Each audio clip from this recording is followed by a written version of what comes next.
Hi everyone, welcome to my channel.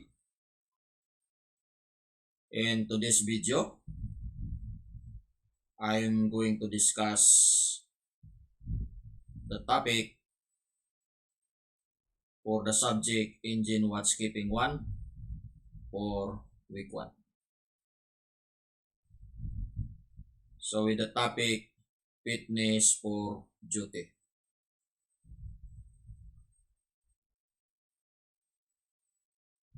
So these are the seafarers working on board ship. So this is Dick. So this is mooring winch. So they are working.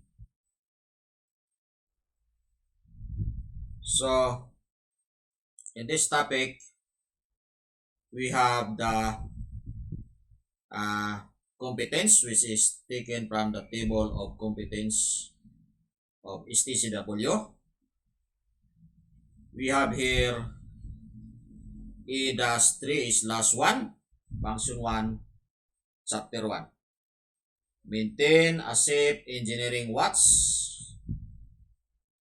And then we have also the competence E-3/1, Function 4, Chapter 7, Application of Leadership and Team Working Skills. IMO Model Course 1.39. So our KOP,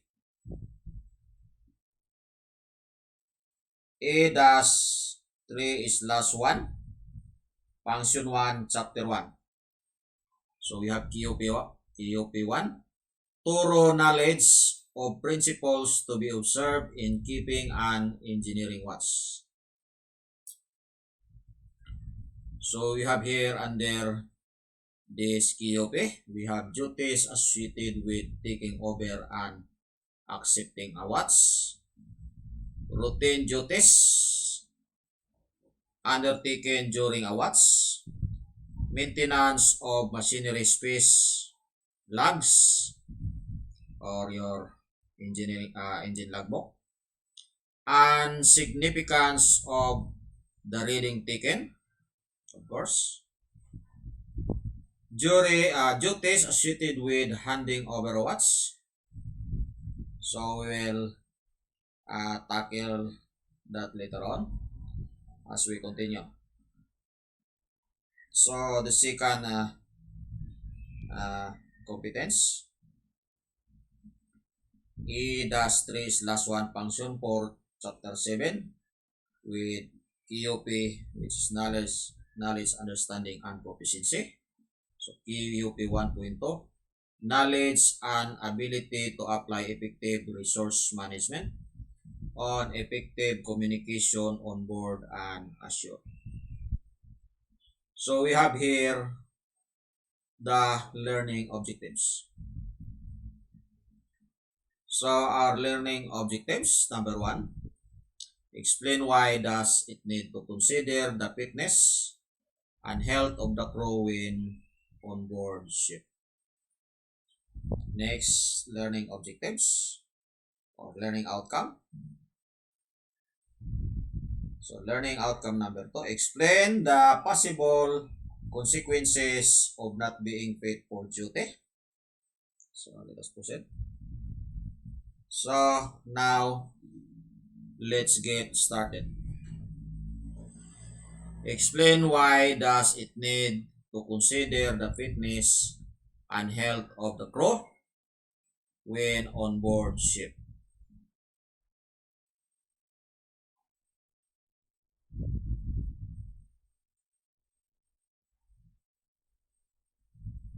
According to OSHA or OSHA,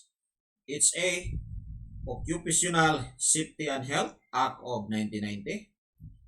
So this is the definition. Fit for duty means that in an individual is in a physical, mental, and emotional state which enables the employee to perform the essential task of his or her work assignment in a manner which does not threaten the safety or health of oneself, co-workers, property, or the environment. So, remember this keyword: physical, mental, and emotional state.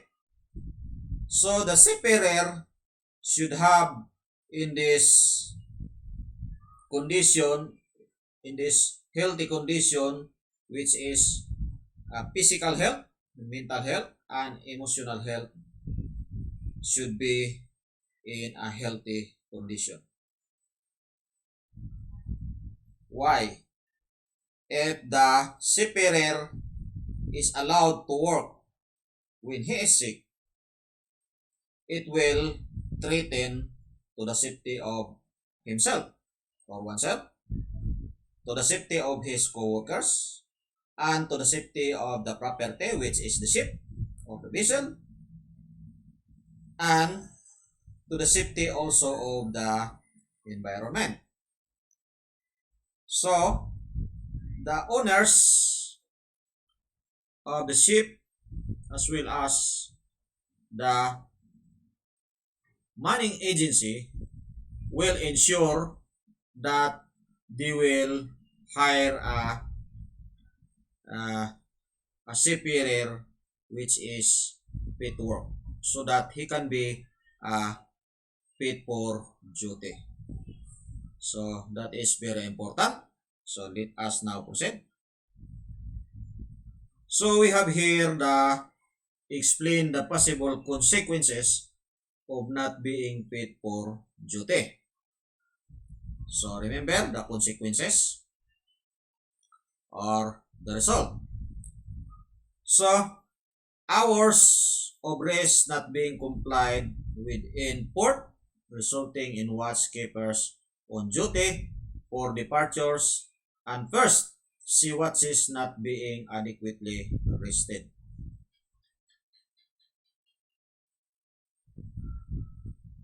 So, if the crew member, the seafarer, is not adequately rested, which we have to, later on, we have to discuss the minimum rest hours of the seafarer as per regulation of the STCW, which is Standard Training Certification Watchkeeping. So, we will discuss that later on, the minimum rest hours.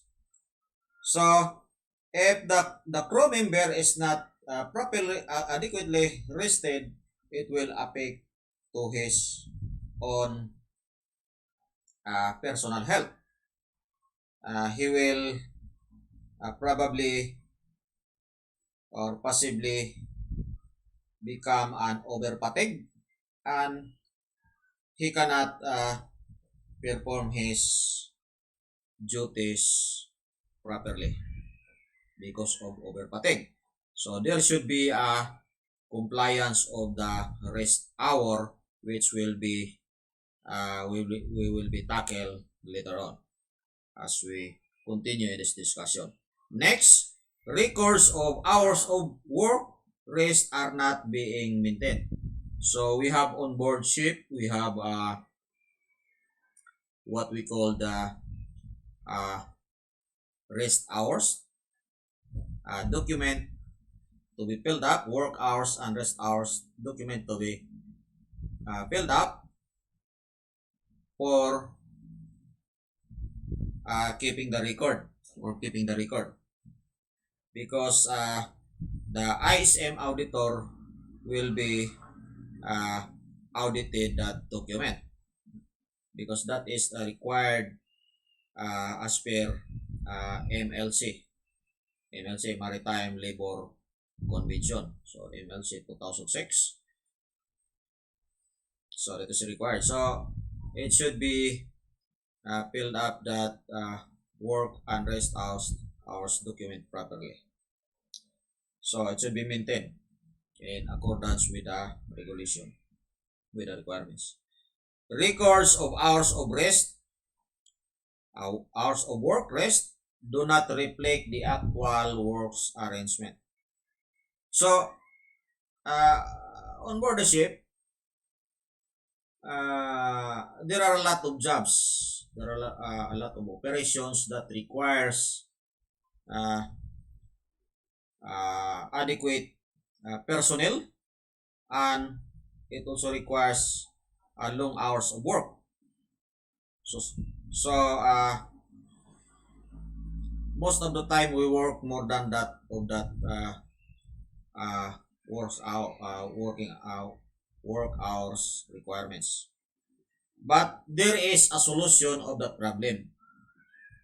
There is so-called uh, compensatory period. Compensatory period. So if you are working more than the required work hours and your rest is now compromised, which is 10 hours minimum in every 24 hours and 77 hours in every 7-day period. So you should be rest 10 hours. So we will continue that later on. So if not reflecting the actual arrangement, if you are working more than the required hours,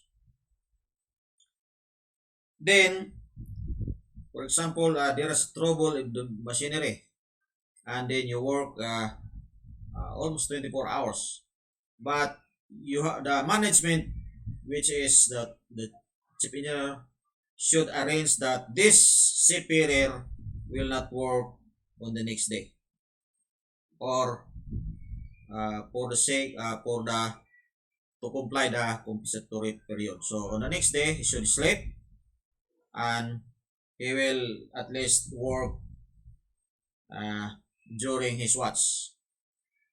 But it can be also arranged that you assign another engineer. For example, the ship is in a UMS mode, so you can also assign another engineer. But to comply with the compensatory period, you have to allow that superior working in a long hours. On the next day, you have to allow him to sleep, to have rest.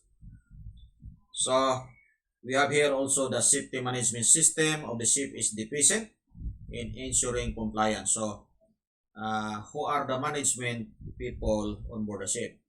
So they are captain, chief officer, chief engineer, and second engineer. So the captain and the chief engineer in each department in their respective department should arrange properly the work hours and the rest hours of the crew to comply the requirements of the MLC, so that the member of the crew member, or the member of the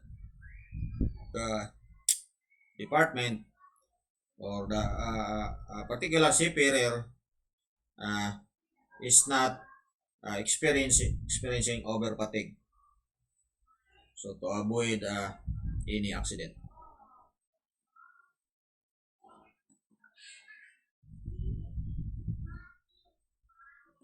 So next we will continue.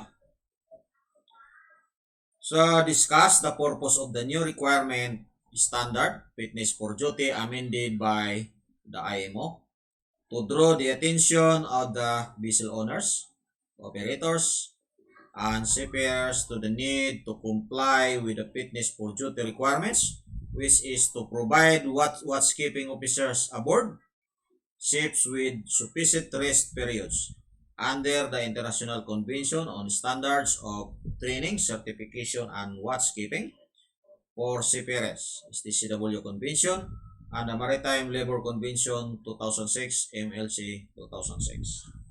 So, how will you understand these requirements? So, we have here, the purpose of this marine notice is to draw the attention of the owners, operators, and seafarers to the need to comply with the fitness for duty requirements. So including hours of rest under International Convention on Standards of Training, Certification, and Watchkeeping. So for seafarers, TCW Convention and the Maritime Labor Convention 2006 MLC. So remember this keyword. Draw the attention of the vessel owners. So the owner of the ship. Operators. So operators is, they are also managers of that, a lot of vessels they manage, or it also, the operators also of the ship is the crew of the ship, of course, and the seafarers. So in this convention, TCW Convention and the Maritime Labor Convention, the amend that convention, there are certain amendments added when they found out that it should be,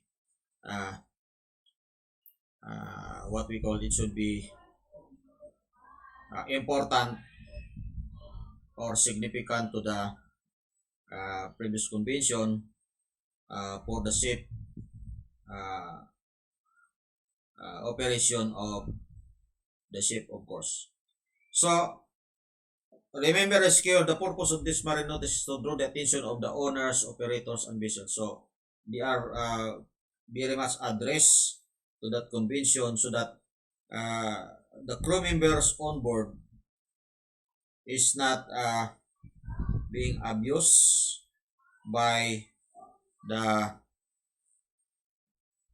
of course, by the management and by the shipping owners. The crew should have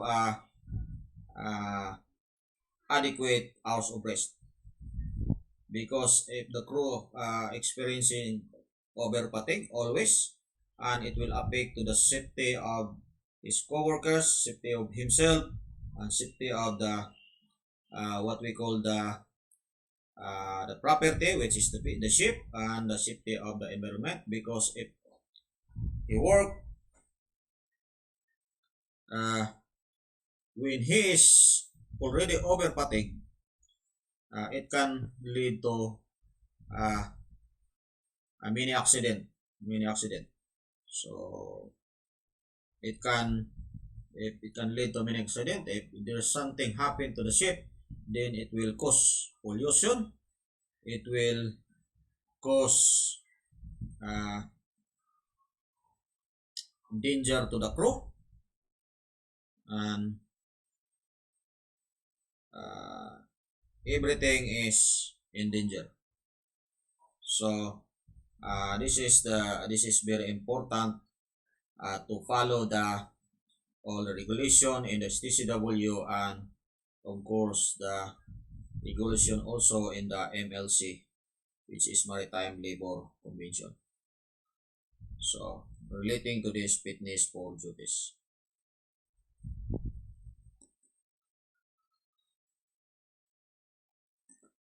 So we have here, so they are the crew of the ship. So they are working on deck. They are in the deck department. So here we have here the potential for serious threats to health and safety and pollution of marine environment as a result of fatigue as well known. So of course, if this crew member are working in a long hours and they experience fatigue and they are still working, so it cause perhaps it cause an accident. So it cause an accident to this crew, and then accident also, the ship also is in danger, and also the environment. It will cause marine pollution, because they cannot work properly because of overfatigue. So hence, the principles of the ship manning are intended to ensure that each vessel is adequately manned for all operations, not just the voyage between ports. So the duty of the manning agency is to ensure that the personnel they will be sending on board is inadequate, complete for the operation of the ship, and as well as the what we call the uh, of course the doing the watch of the ship. All the operations of the ship should have adequate personnel. So that is uh, uh, the the duties of the manning agency. However, operational pressures and other factors can result in watchkeepers and other personnel gaining insufficient rest. So this may result in those seafarers experiences fatigue and non-compliance with the MLC and STCW convention. So, a lot of factors, no? So, for example, for the engine department, the ship is arriving in port and uh, taking bunker. So, there is a bunker operation. So, bunker operation, if your ship is bigger or big ship, and then your bunkering is around 10 to 12 hours because you need a lot of bunker to be loaded. So, and other also, there are other operations, receiving spare parts, everything, and the maintenance in the engine room. Also, the deck department also very busy. Body cargo operation, loading operation, unloading operation. So, uh, a lot of operation on board the ship which requires a lot of time and adequate personnel. So, in that case, the the crew member experience over fatigue. So, if uh, that case will be, of course,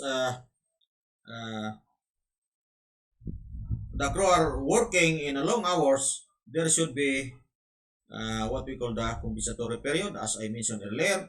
And to the next day, when the vessel is what we call uh, navigating, so the management team, which is belongs to the captain and the chief engineer, should arrange that this crew will have a rest on the next day, and they only allowed to work with a minimum work of at least watch, but it should be rested to compensate that long hours of work without rest. So, uh, because that is very important, it's very important because over fatigue, experiencing over fatigue has a big impact to that the safety of himself, safety of his co-workers, safety of the property, which is the ship, and safety to the environment.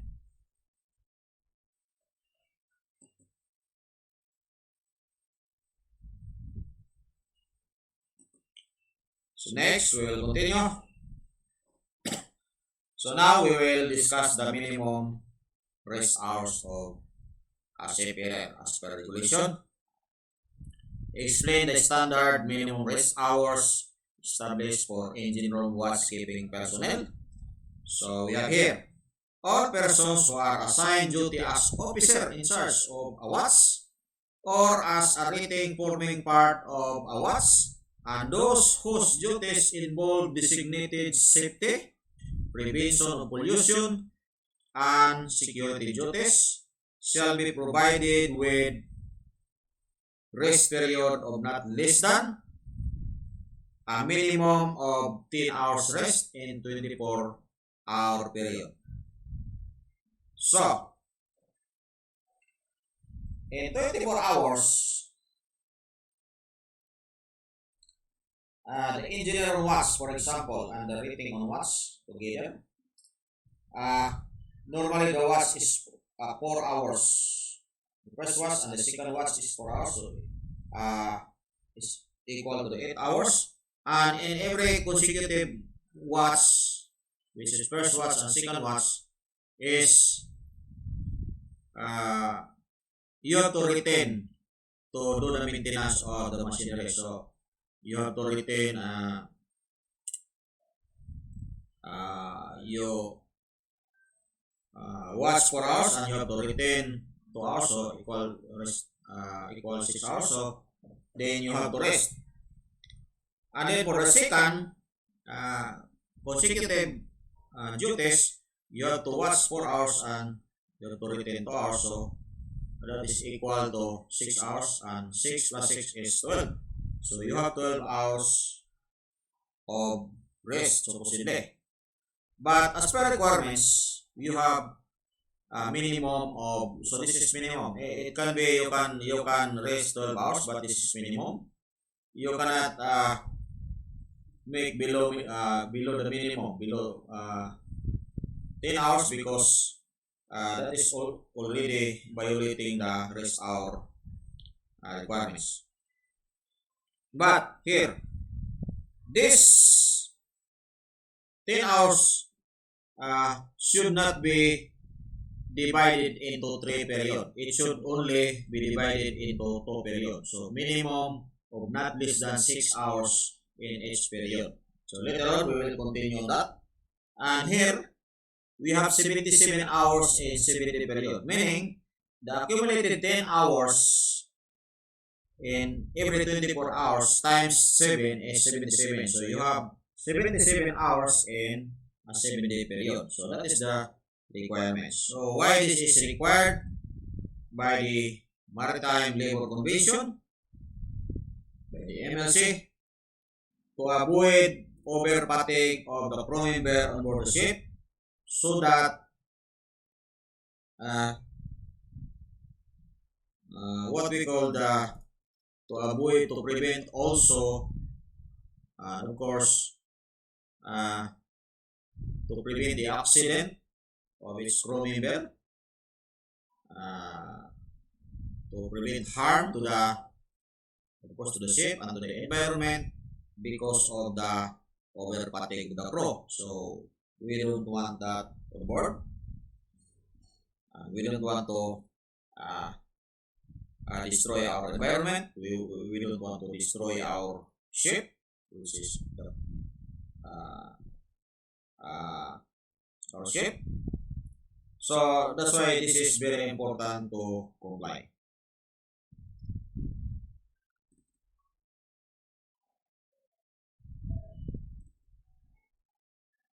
So now we have here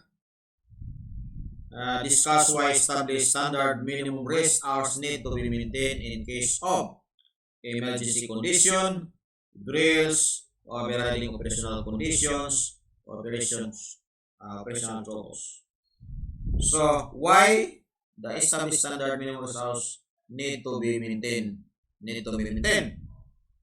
Because in unexpected happen, for example, emergency condition, and if the crew is already over fatigued, so they cannot act anymore in an emergency condition.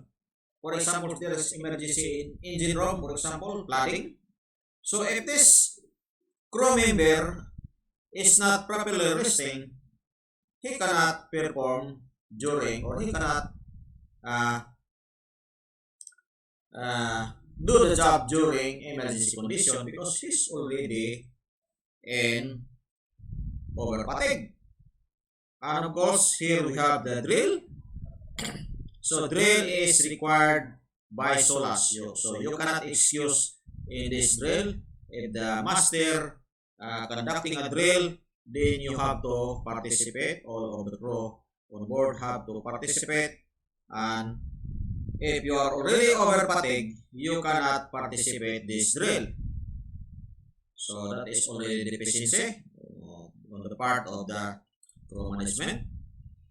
So a crew member should have a minimum hours of rest at least 10 hours so that he can participate during the drill because he is uh, rested properly. We have also here overriding operational condition. So meaning override uh, the master and the chief engineer can exercise this overriding operational condition. So for example, there is a trouble in the machinery, for example, main engine is not cannot start the main engine, and the main engine need to be overhauled, for example, need to be repaired, need, while at sea, for example, and then if the crew member is or the engineers, for example, is already very tired, so he cannot anymore work to help to work on the main engine, for example. So main engine in trouble, so there is a overriding authority of the chief engineer to order to the crew member, to the engineer, to help with that trouble with that job. So if the crew member is already tired, he cannot help anymore. So it should be the minimum hours of rest should be complied. Operational trouble. So this is all example. Operational trouble. So if there's a trouble, all of the personnel needed should assist. So how he can assist if he's already over fatigue? So we should comply that minimum requirements. So operations like live boat drills, firefighting drills, and drills prescribed by national laws and regulations should be conducted in a manner to ensure minimum disruption of rest period. So if the master conducted a drill, he should not conduct the drill in long hours. It should be conducted in a minimum hours which is only required for that drill so that the rest period of the crew member is not disrupted.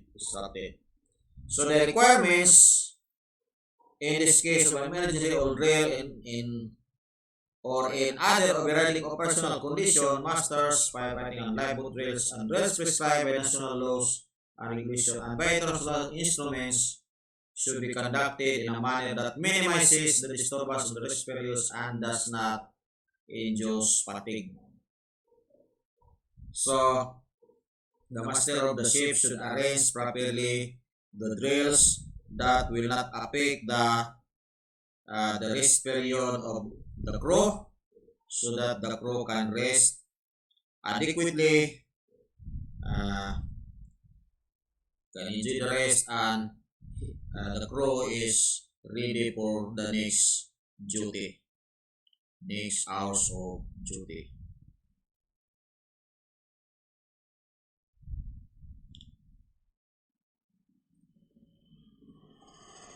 So next we have to tackle this one. Explain how standard established minimum requirements may be divided and enforced in every watch system adapted. So the hours of rest may be divided into no more than 2 periods. So you cannot divide that hours of rest in 3 periods because as per regulation, no more than 2 periods. So one of which shall be at least 6 hours in length, and the intervals between consecutive periods of rest shall not exceed 14 hours.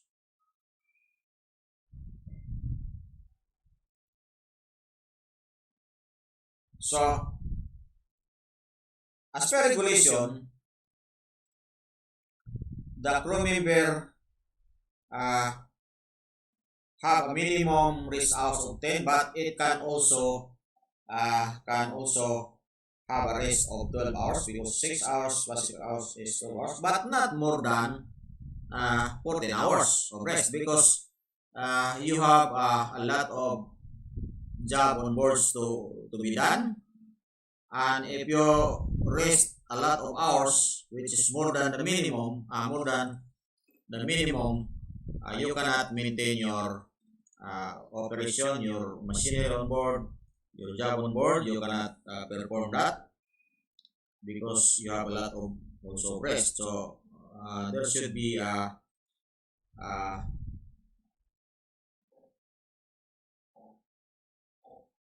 what we call the work hours, and there should also be uh, rest hours, which is minimum of 10 hours.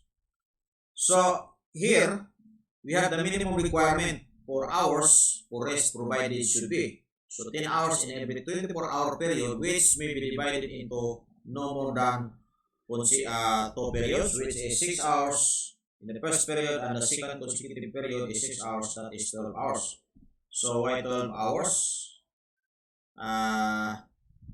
In 6 hours, you will not sleep after your duty. You will not sleep immediately. You will first probably drink, probably go to shower, or probably you eat, or probably you read something. So in that 1 hour,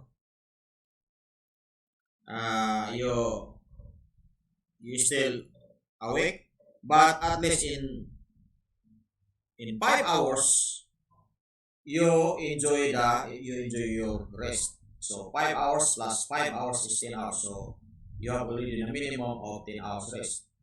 But it is 6 hours in length. You rest 6 hours in length. So no more than 14 hours between any consecutive period. So you cannot also rest also more than 14 hours. So in 77 hours in 7-day period. So that is your requirements as per LMLC.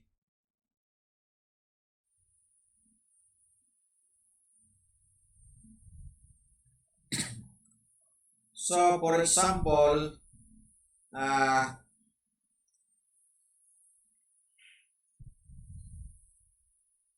you are involved in, for example, at the same time bunkering. So it takes a lot of time. For example, and also you have also repair in the engine room, or there's maintenance engine room, and you also receiving spare parts, everything, because you are in port. So you work a lot of time, operation. So you will be experiencing over fatigue, and in that case, on the next day, the management should arrange a rest period, rest compensatory period with others. So for example, you work 18 hours, so that is not allowed, but in the operation that requires a lot of hours to work, because you have to complete that operation, you need to have you need to work extra time, but on the next day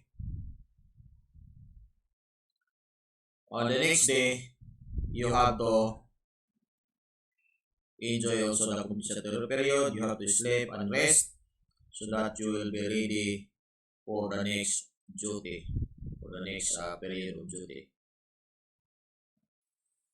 So in the case of the what we call the, in the document, in the rest hours, work hours, and rest hours document on board that you have to sign every month, every end of month, you have to fill up it properly. If there is, for example, today, you work a lot of hours more than uh, the required hours of work. For example, you only allowed to work, for example, 14 hours, but you work 20 hours because of the job that uh, need to be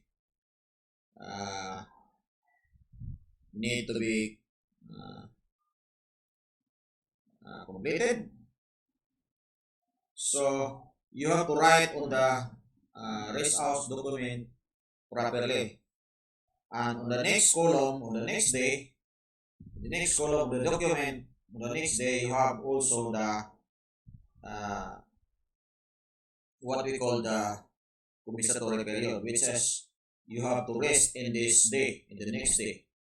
So you properly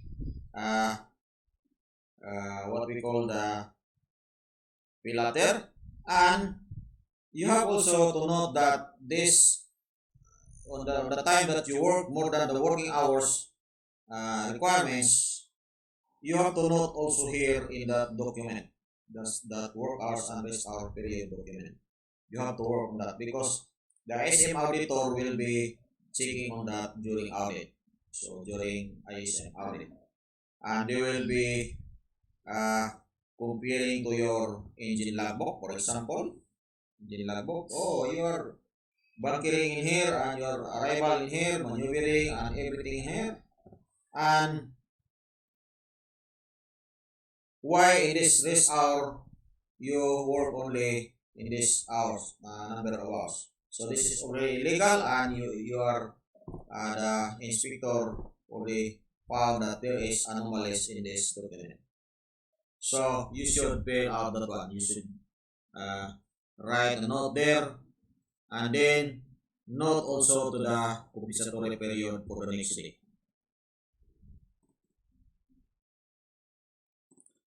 So next. So this is the end of the presentation. So we will schedule later. So I have to conduct class oral station supposedly during this discussion, but this is recorded discussion. So we will schedule that oral station later, and I will give you quiz number 1 for this week 1, and